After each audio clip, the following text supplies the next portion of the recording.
Alors, bonjour tout le monde. Aujourd'hui, notre cours va aborder la notion de la spatialité dans les langues, notamment l'expression de l'espace dans les langues du monde. Donc, concernant, disons, la section de ce cours que nous consacrons à l'espace, voici notre programme. Donc, nous allons tout d'abord traiter la notion linguistique d'espace. Dans un deuxième temps, nous allons faire la distinction entre l'expression de l'espace statique et ensuite l'expression de l'espace dynamique. Et dans un troisième temps, nous allons parcourir, si vous voulez, les étapes acquisitionnelles de l'espace en langue maternelle et en langue seconde, pour départager justement des tendances développementales chez les apprenants et aussi des divergences. Donc le tout sera fait à travers des études de cas.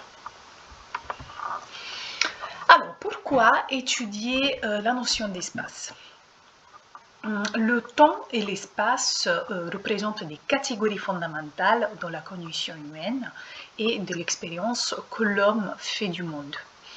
Donc, se situer et se déplacer dans l'espace, tout comme situer et déplacer les objets par rapport à d'autres objets, représente l'un des domaines les plus élémentaires chez l'homme, chez l'être humain.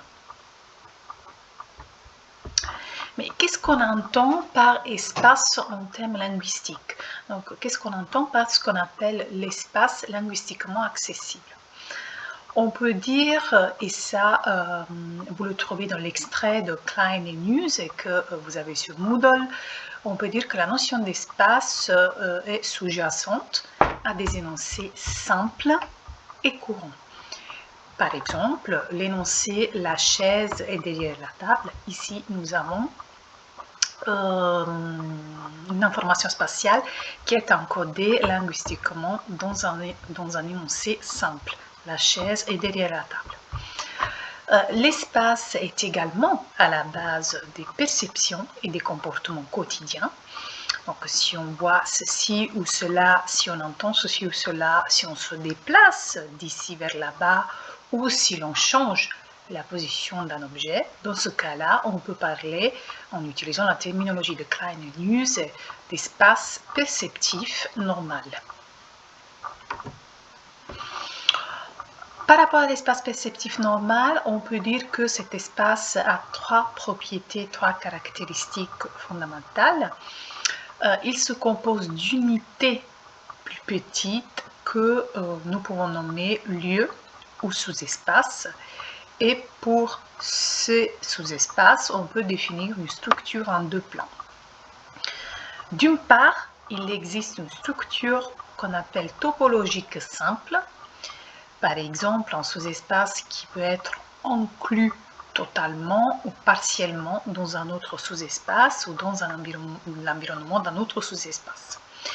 Et d'autre part, quand on parle de structure en deux plans, il y a les trois dimensions. Donc la dimension verticale, la dimension horizontale et transversale, ou les notions qu'on appelle dessus-dessous, droite-gauche, devant-derrière. Donc nous avons d'une part une structure topologique simple. D'autre part, lorsqu'on parle des trois dimensions, on fait référence aux relations projectives que nous allons voir au fur et à mesure de ce cours. Alors ici, en réalité, je vous rappelle un petit peu la théorie de la relativité linguistique que nous avons déjà abordée. Donc, vous savez très bien que d'après l'hypothèse relativiste, donc l'hypothèse Sapir-Whorf, la vision du monde change en fonction de la langue qu'on utilise, de la langue qu'on parle. Et donc, il y aurait un impact très fort de la langue sur la vision du monde et sur la pensée. Donc, ici, vous avez une citation de Whorf: "We dissect nature along the lines laid down by our native language." Okay? Donc, c'est la langue qui impacte la vision du monde de l'homme et la pensée. Levinson et Bauerman ont mené une étude sur la langue des Mayas, le Tzeltal, en comparaison avec l'anglais, et il paraît que cette langue découpe la réalité spatiale de manière différente par rapport à l'anglais. On a donc vu que dans la révision, on pourrait dire, dans la volonté de nuancer cette hypothèse déterministe, on a également parlé dans les séances précédentes de la théorie néo-wolffienne. Donc les moyens linguistiques disponibles dans les langues déterminent l'expression de l'espace et du temps. En réalité, ce sont des moyens linguistiques qui ne déterminent pas 100% l'expression de l'espace et du temps, mais on a vu à travers, par exemple, l'hypothèse du thinking for speaking, que c'est uniquement la pensée qui doit être verbalisée, qui est influencée par les structures de la langue. Donc, plus récemment, cette théorie a été nuancée et on parle plutôt de néo-relativité linguistique.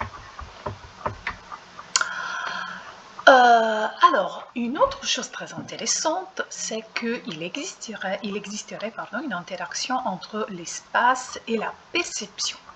Donc, en se basant sur les recherches en psychologie de Gestalt, Talmy montre que le système linguistique constitue une des parties intégrales du système cognitif et interagit avec d'autres système cognitif, notamment avec la perception visuelle.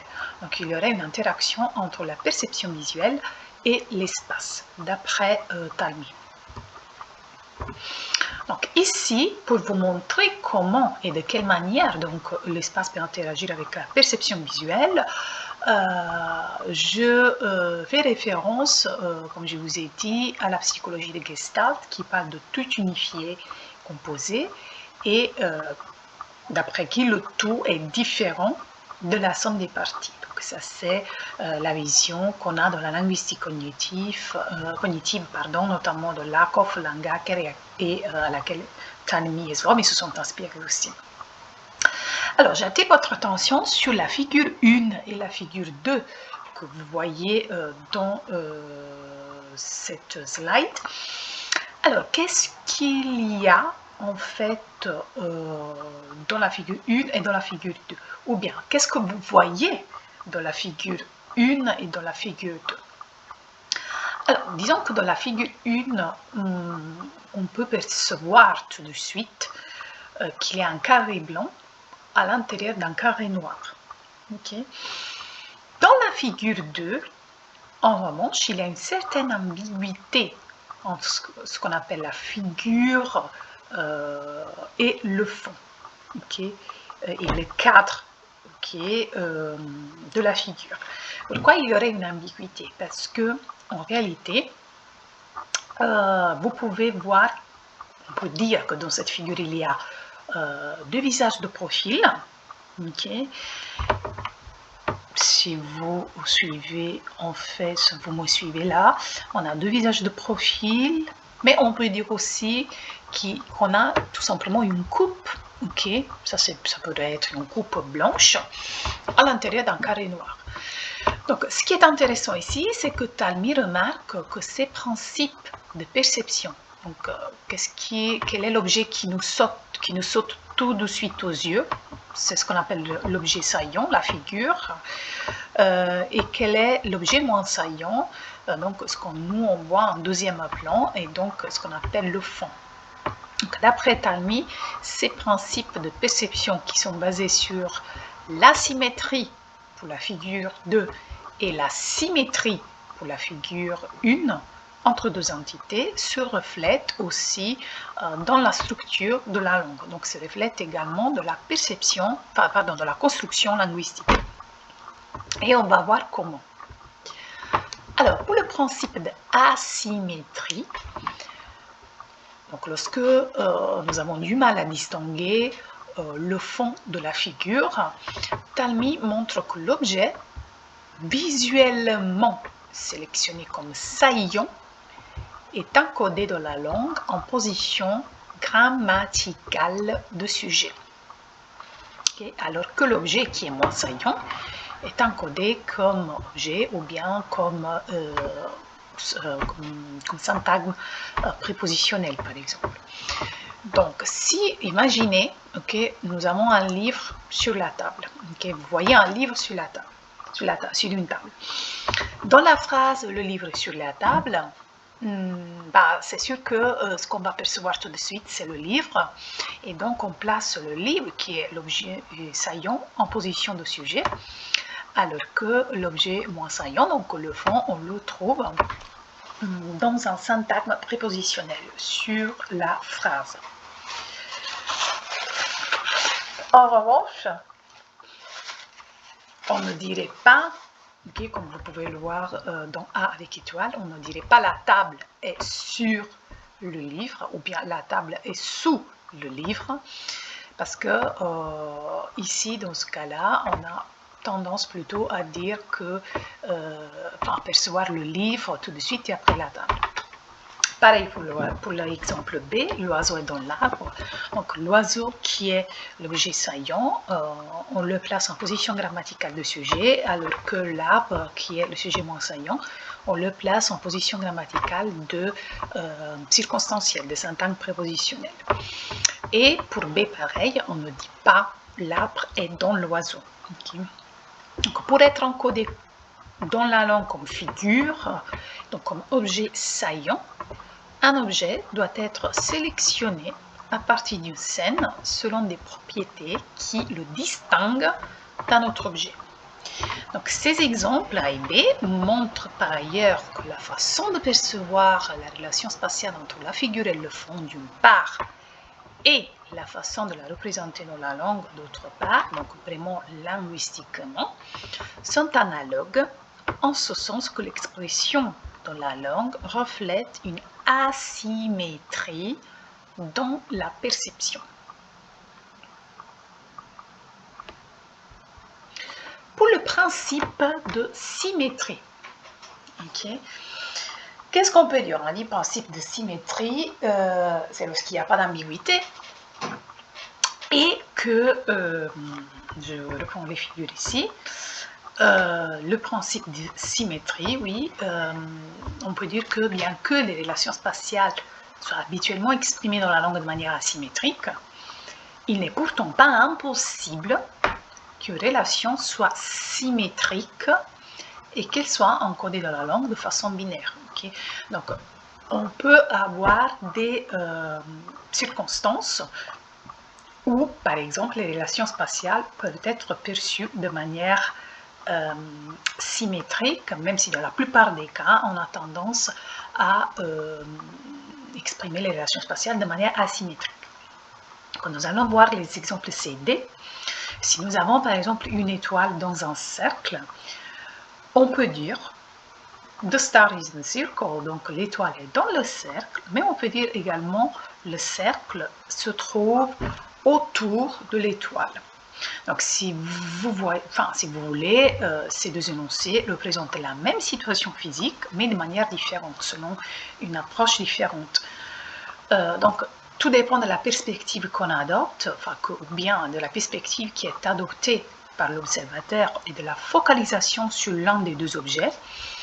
Et ces énoncés montrent que les deux entités, l'étoile et le cercle, peuvent être sélectionnées à partir de la scène, soit comme figure, soit comme fond, exactement de la même manière que l'étaient le base et les profils, ou la coupe, je ne sais pas comment vous l'appelez, dans la figure 2.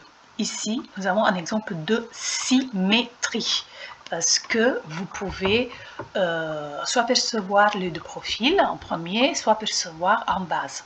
Les deux sont possibles. Alors qu'ici, il y a de l'asymétrie, parce qu'il y a un objet qui est plus saillant que l'autre et que vous percevez tout de suite dans sa fonction de figure, et donc d'objet saillant.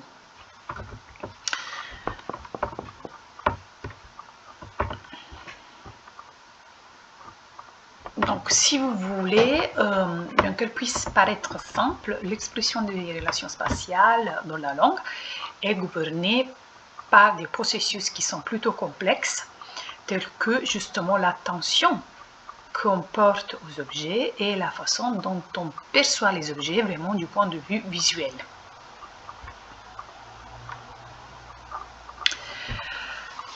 Alors, en espérant que donc cette interaction entre espace et perception visuelle est claire, je vous rappelle que dans la langue, il existe quand même deux systèmes.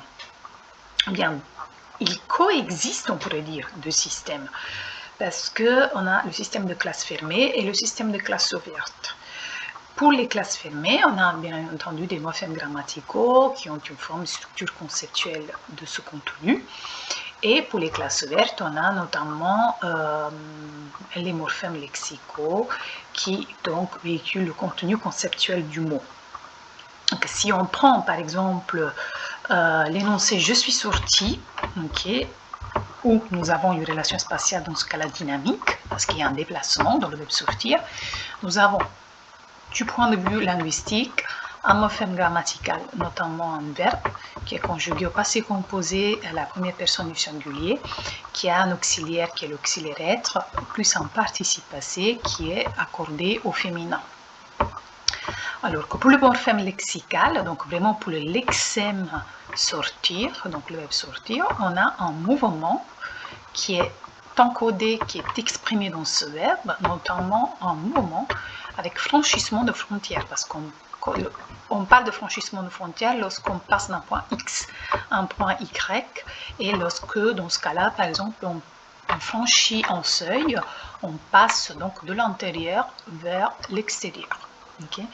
Donc, il y a des concepts codés par les classes fermées et des concepts qui sont codés également par des classes ouvertes, notamment du point de vue du lexique. Alors, quelles sont les catégories grammaticales que nous pouvons utiliser pour exprimer l'espace en français?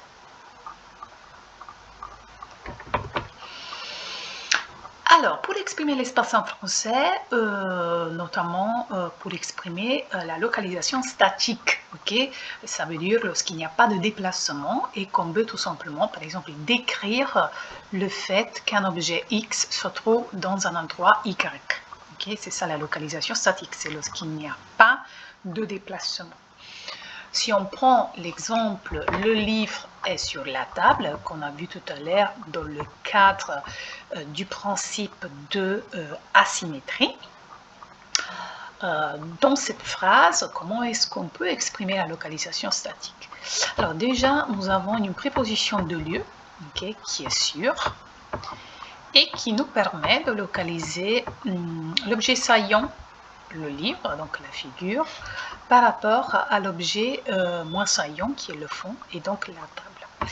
Mais mis à part les prépositions de lieu, en réalité, nous avons aussi des verbes qui nous permettent d'exprimer la localisation dans l'espace. Dans ce cas-là, il s'agit de la copule être qui a la fonction de verbe locatif statique. Donc, pour résumer, on peut dire qu'en français, on a des prépositions de lieu, à, sur, sous, au-dessous, au-dessus, à côté, devant, derrière, à droite, à gauche, etc. Nous avons également des adverbes qui nous permettent d'exprimer la localisation statique avec un ancrage anaphorique ou contextuel. Ici, je vois les enfants. Là-bas, il y a les parents. Donc ici, là-bas, adverbes spatiaux. Et nous avons également des verbes qu'on peut appeler verbes locatifs statiques qui nous permettent de localiser une entité par rapport à une autre entité.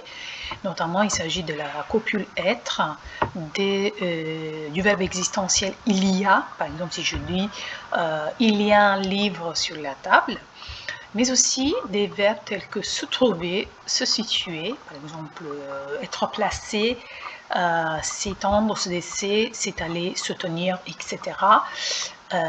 Se trouver, par exemple, Paris se trouve en France, que je localise Paris par rapport à la France à l'aide du verbe se trouver qui a la fonction de verbe locatif statique.